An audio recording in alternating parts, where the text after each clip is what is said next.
전 우병우 민정수석 얘기를 하지 않을 수 없잖아요, 오늘은. 그래서 조금 우울해요, 사실은. 이 코너의 성격상. 근데 저는 그분들 판사님들이 법조인 중에서도 엘리트잖아요. 영장실질심사를 하는 판사들은 더더군다나. 그러니까 제일 잘 나가는. 원래 사법시험이 그렇게 어렵다고 했는데 엘리트 중에서도 그분들만 따로 모아서 사법연수원에서 성적이 제일 좋은 사람들. 그렇죠. 예. 상위 20%. 예. 엘리트 중에 엘리트를 또 뽑고 그 중에서도 가장 엘리트라고 하는 분들이 이제 서울중앙지법에 영장실질심사하는 분들입니다. 근데 문제는 그러다 보니까 공부를 너무 잘하세요. 공부는 엄청 잘하는 게 확인된 분들이에요. 그렇죠. 예. 법리를 해석하고 법이 이렇게 적용돼야 된다고 법에 관한 한 최고 전문가들이 맞아요, 이분들이. 근데 문제는 그러다 보니까 이제 외골수가 되는 경향들이 가끔 있을 수밖에 없죠. 지금 이제 변호사에 불과하면서 지금 판사님을 공격해가지고. 아니, 국민의 시선으로서. 앞으로 법정에서 어떻게 하시려고. 가명 쓰려고요. 본인이 수임하는 사건들은 저놈이었어? 이름 바꾸면 되지 뭐 나도. 이름들 잘 바꾸던데. 그렇죠. 양지열 말고 음지열로 바꿔요. 성을 바꾸는 건 조상님에 대한 예의가 아니죠. 하여튼 그래서 사실 경찰이 기각된 게 아닌가 하는 생각을. 저도 그 생각을 아침부터 했는데 그러니까 법리야 물론 잘 따졌겠죠. 그건 뭐 의심의 여지가 없다고 봅니다. 그리고 전문가시고 가장 잘하는 분들이니까. 근데 이 영장 기각을 한마디로 하면 뭐 민정수석이 그거 모를 수도 있지 뭐. 몰랐다는 것에 대해서 변명을 계속해서 했고 그러니까 우병우 수석은 계속 위에서 그러니까 청와대에서 박근혜 대통령이 시키면 나는 몰랐고 했고 밑에서 보고서 올라오면 전날만 했다. 가교 다리 역할만 했다. 말도 안 되는 소리죠. 얘기를 했는데. 자기가 택배예요. 퀵입니까? 무슨 가교만 하게. 그러니까 그게. 청와대 내에 뭐 택배가 따로 있나요? 지금 사실은 진짜. 특검이 수사를 하고 있는 일들을 원래는 민정수석이 해야 할 일이잖아요. 그리고 그 수단을 다 가지고 있지 않습니까? 그거를 정보를 다 가지고 있고 이 영장 기각된 거에서 굉장히 모순된 점이 하나가 있는데 직권남용이 될 수 없다는 이유 중에 하나가 워낙에 민정수석이 광범위한 권한을 가지고 있기 때문에 뭐 공기업에 채용되는 사람의 뒤를 살펴봤다거나 뭐 공개된 자료였기 때문에 그다음에 뭐 공공기관이라고 봐야 할지 모르겠지만 민간기업으로 바뀌었지만 그거를 그냥 범위 내로 본 거거든요. 업무 범위 내로. 그거를 할 수 있는 사람이다라고 봤는데 근데 그런 최순실은 몰라. 이게 이상하잖아요. 말도 안 되는 거죠. 원래 하는 일이 민정에 관해서 주요한 일을 살피는 건데 모른다라고 한 거죠. 그러니까 저는 이 결정이죠. 판결이 아니라 이 판결은 이제 법정에서 결정이 나는 거고 이건 영장을 발부하느냐 마느냐는 결정인데 이 결정이 한마디로 요약하면 판사님이 이거 개별 사안을 봤더니 그거 하나하나는 법리를 따졌을 때 그렇죠. 충분한 증거가 부족해 라고 한 거지만 전체적으로 보면 앞뒤가 안 맞는 거죠. 민정수석이면 모를 수도 있지. 이렇게 말해준 거예요. 그러니까 이런 거죠. 직무유기라고 하는 거 직권남용 크게 두 개잖아요. 근데 직무유기 같은 경우가 글자 그대로 법 논리만 따지고 본다면 앞에서 예를 들어서 도둑이 도망을 가는데 경찰관이 그걸 보고도 오늘 피곤하니까 쉴래 이래서 안 잡았다. 이런 정도가 돼야 이제 직무유기라고 법적으로는 봐요. 직무유기를 법적으로 인정하는 사례가 그렇게 많지 않다고 하더라고요. 아주 의식적으로 그냥 풀어줬을 때. 근데 말씀하신 것처럼 이거는 하나만 놓고 보면 하나하나 사안 정도를 놓쳤다라고 하면 그렇게 볼 여지가 있긴 한데 너무 많거든요. 그런 게. 전체적으로 하나하나 따질 게 아니라 전체 흐름을 볼 때 이 모든 걸 다 모르고 할 수 어떻게 민정수석에 있으면서 이걸 하나도 안 봤지라는 얘기를 당연히 물어볼 수 있었는데 그 부분을 안 다툰 것 같아요. 그걸 안 다툰 게 저는 이제 판사들이 엘리트 판사들이 법을 다루는 데는 유능한데 법만 따지면 그러니까 원래 공부 열심히 하는 학생들은 주변 안 보잖아요. 평소에 학교 다닐 때 많이 다른 집 많이 그분들은 했죠. 대한민국에 안 삽니까? 그분들은 연수원 안 다녀보셨죠? 연수원에 진짜 공부 잘하는 사람들은요. 진짜 딴 세상 살아요. 진짜 책하고 정말 글자 그대로 집하고 학교밖에 몰라요. 진짜 그런 사람들이 그것이 있어요. 저는 이 면제가 될 수 없다고 생각합니다. 면제가 될 수 없다는 얘기를 저도 하는 거예요. 그래서 사법 시스템을 바꾸기 전에는 이게 바뀌지 않을 텐데. 저도 똑같은 생각인데 문제는 지금 당장의 문제가 이거를 그렇다고 특검이 나온 이제 28일 날 끝나는데 아까 조금 전에 이제 연장하느냐 마냐 하고 있지만 연장을 해도 지금 상황에서는 바뀔 게 없거든요. 이 법논리를 그대로 적용을 해가지고는. 근데 이제 저는 연장을 하게 되면 조금 더 그 법논리의 기준에 맞는 증거물도 조금 더 찾아내고 이렇게 보시면 조금 돼요. 더 수사를 할 수 있겠죠. 삼성이 이재용 부회장에 대해서 영장이 처음에 기각됐다가 두 번째에 발부가 됐을 때 바뀐 게 바로 첫 번째는 합병 하나에만 받다가 두 번째는 그걸 폭넓게 받잖아요. 2년여에 걸친 밀월 관계. 네. 이 경우도 사실 그런 식으로 특검이 다시 한번 바꿀 수도 있을 것 같은데 시간이 없단 말이죠. 시간이 없죠. 연장을 해야 참 되고. 그러고 보니까 참 이재용 영장 얘기하니까 네. 750원 750원을 제가 예. 알아서 할 테니까 신경 끄시고요. 아니 그게 500만 청취자인데 아니 제가 500만 분에게 750원씩이면 그 삼성 사장단과 의논하기로 했어요. 37억 5천만 원이에요. 저한테 집단 소송해달라는 분들이 꽤 많이 계세요. 김한중 공장장 상대로. 네, 들어오세요. 네. 소송 들어오시고. 카페 예설하겠습니다. 근데 하여튼 여기서 오늘 우병우 전 수석이 영장이 기각되게 되는데 결정적인 또 계기는 그래도 어쨌든 판사이기 때문에 증거가 있어야 되는데 딱 떨어지는 물증이 없었다라는 게 좀 아쉬움이 있다는 거죠. 물증은 압수수색을 못하게 하는데 어떻게. 그렇죠. 청와대가 압수에 못 들어가니까. 이게 왜 물증이 있어야 되냐면 이런 거죠. 누가 이제 그런 말씀을 하시더라고요. 아니 몰랐다고 하면 다냐. 그럼 잘못한 일을 하면서도 나는 몰라서 못했다고 하면 뭐 교통신호 어겨놓고 난 못 봤다 이래버리면 다 되는 거 아니냐.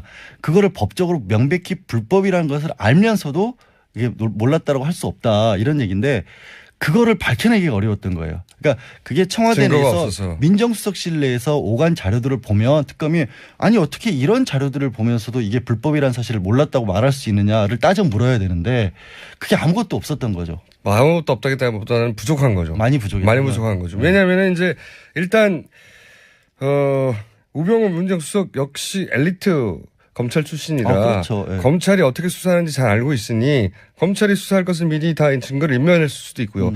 이 사항도 고려됐어야 된다고 봅니다. 당연히 모든 정보를 다 쥐고 있는 민정수석의 위치 그리고 엘리트 검사 출신으로 검사들이 수사를 할 때 얼마나 잘 대응할 수 있는가에 대한 고려 그리고 청와대에 압수수색하지 못한 것 이런 고려 그리고 이게 단순히 법리를 따지는 게 아니라 전체적으로 과연 이 사람이 2년 동안이나 이런 걸 아무것도 몰랐을 위치에 있는 것인가에 대한 고려 그리고 시대 정신이 뭔가에 대한 고려 뭐 이런 게 있어야 되는데 법만 따지면 뭐합니까? 그러니까 직권남용이나 직무유기를 따질 때 공무원에게 따지는데 그 공무원이 어떤 공무원이냐도 봐야 되거든요, 사실은. 그러니까 그냥 자기 단순 맡은 직무 하나가 가진 범위라는 걸 봐야 되는데 민정수석의 범위는 굉장히 크고 다만 이제 증거인멸 같은 것들이 나와주면 결정적으로 구속 사유가 되기도 하는데 증거인멸을 지금 본인이 하고 있지 않고 청와대가 하고 있으니까 그것도 우전수석 청와대 증거인멸의 가이드라인을 이분이 세웠다고 의심해봐야 되는 정황인 거죠. 왜냐하면 민정수석이야말로 그런 걸 가장 잘 아는 자리니까. 지금 밖에 나와 있잖아요. 문제는. 아니 이미 그 가이드라인을 세워주고 예 그분하고 이분하고 통화를 안 한다고 누가 보장할 수 있고 의사소통이 없다고 제가 이제 말하고 싶은 건 근데 이거는 그 수사에 있어서 한계점을 말하는 건데 저는 이제 판사에 대해서도 말하고 싶어요. 정말 법만 공부해서 이런 거는 사실 세상에 대한 판단이기도 하거든요. 그러니까 쭉 그 언론의 흐름 내지는 알려진 바에 따르면 우전수석이야말로 사실 이번 사건에 문을 연 사람이잖아요. 코어예요, 코어. 네. 그러니까 진경준 검사장, 전 검사장 사태부터 시작해가지고 그다음에 이게 어떻게 장모의 건물과 넥슨과의 연결이 돼 있네 이런 것들이 나오다가 나비 효과처럼 번졌다라는 게 이제 그 나비 효과 이론이라고 많이 나왔잖아요. 그리고 실제로 뭐 지난번에 정윤회 문건 파동 때도 그때는 민정비서관이었지만 그거를 막았다는 사람도 이 민정수석, 우병우 민정수석이기 때문에 원래는 이걸 처음부터 끝까지 얘기하신 것처럼 다 알고 있다라고 보는 게 상식에 더 가깝겠죠. 근데 그런 부분들을 특검이 수사가 부족해야 할지 얘기하신 것처럼 판사가 그걸 큰 글을 못 봤다고 해야 될지 하여튼 좀 아쉬운 거죠. 특검이 이제 충분한 자료를 모으지 못했다는 것은 이해할 만한 구석이나 저는 실제로 물리적 시간이 부족했으니까요. 근데 이것도 있어요. 이런 게 뭐냐면 민정수석실에서 일을 도와주는 사람들이 예를 들어서 지금의 뭐 한참 사태의 최순실 게이트의 공신들은 네. 안종범 전 수석이나 정호성 전 비서관처럼 수첩에 깨알같이 적어놓고 아니면 휴대전화에 녹음을 해놓고 이런 사람들이잖아요. 민정수석실에서 우전 수석을 도와줬던 사람들이 그런 자료를 남겼을까요? 안 남겼겠죠. 그렇게 거래를 하지 않았겠죠. 그것도 상당히 난점이었을 겁니다만. 그러니까 이거를 특검이 수사가 부족했다고 오늘 아침에 벌써 이제 언론이 지적도 하더라고요. 왜 검찰은 안 건드렸냐. 그 직접적인 수뇌부를. 근데 검찰을 못 건드린 게 아니라 안 건드린 게 아니라 그런 식으로 일을 하진 않아요. 그 사람들이. 자료가 있어야지 그리고. 그러니까. 그러니까 제 말은 뭐냐면 그런 사안을 충분히 고려하여 전체 정황으로 보건대 증거인멸의 위험이 누구보다 높은 사람이니까 거꾸로. 그리고 이미 휴대폰이 아무것도 없다는 자체가 증거를 인멸한 것이고요 이미. 그러니까 종합적으로 판단하여 지금은 거꾸로 구속을 해야 증거가 나올 상황이 되는 겁니다. 이게. 오히려 반대로. 예. 근데 그 증거들을 다 청문회도 왜 안 나오고 다녔겠어요. 계속해서 바깥으로 개인적으로 대책회의하고. 그러니까 이제 법만 공부해서 세상을 판단하도록 판사님들에게 맡겨놓은 것에 대한 한계가 아주 여실히 드러난 사례라고 보고. 그거를 이제 검찰도 그렇고 법원도 그렇고 우리가 이제 이른바 법적 일원화라고 하는 게 그거를 바꾸자라고 나온 건데. 그리고 이제 주요 직책들은 선출돼야 됩니다. 제가 보면. 그 작업을 대법원이 하고 있어서 그냥 맡겨둬서는 여전히 그것도 요원한 일이라고. 검찰총장도 제가 보기에는 그리고 대법원장 정도 이런 분들은 선출이 돼야 되고요. 제가 보기엔. 영구직으로 해야죠. 그리고 딴짓 네. 못하도록 끝나고 나서는. 왜냐하면 이런 얘기하면 직업 자유를 제한한다고 또 반대를 하시는데 대한민국에서 어느 직업이 자기 마음대로 공무원했다가 다 나와서 바깥으로 사인으로서 돈 벌고 그래요. 그런 것들은 없죠. 근데 우전석은 이제 몇 가지 남아있는 것들이 있긴 해요. 개인적인 어떤 문제들. 이미 변호사협회에서도 수임료 미신고로 징계를 받았기 때문에 그건 어느 정도까지는 사실관계가 드러났다고 봐야거든요. 이번에는 특검에서 이제 특검법에 따른 부분들 공적인 사안만 문제를 삼았기 때문에 이제 영장도 발부가 안 됐고 수사에 난맥이 있었는데 조금 명백하게 드러난 개인 비리 같은 부분은 앞으로도 추가 수사를 해야겠죠. 저는 이제 사법부가 자기가 내리는 결정들 그 결정들의 어떤 역사적 의미를 스스로 이해할 수 없거나 감당할 수 없는데 그런 결정을 내리는 권한을 이런 식으로 계속 전적으로 100% 맡기는 게 맞냐 이런 근본적인 질문도 던져봐야 된다고 생각하는 거죠. 저는 앞으로.